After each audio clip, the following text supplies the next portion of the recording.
আসসালামু আলাইকুম ওয়া রাহমাতুল্লাহি ওয়া বারাকাতুহু।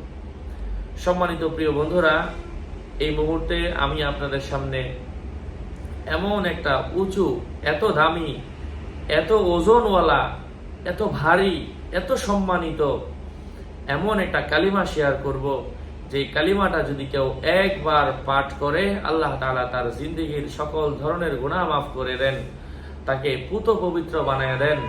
যেই কালিমাটার দাম আল্লাহ তাআলার কাছে এই 7 আসমান থেকে, 7 জমিন থেকে, দুনিয়ার প্রত্যেকটা জিনিস থেকেও দামি। সেই কালিমাটা হচ্ছে লা ইলাহা ইল্লাল্লাহু মুহাম্মাদুর রাসূলুল্লাহ সাল্লাল্লাহু আলাইহি ওয়াসাল্লাম। যারা আমার সাথে পাঠ করেননি, পাঠ করে নেবেন, এবং যারা পাঠ করার পর আরো ভালো করে মন থেকে বলতে চাচ্ছেন, আরো কয়েকবার পাঠ করতে চাচ্ছেন, তারা একবার পড়তে পড়তে একবার কমেন্ট করে ফেলেন। আল্লাহ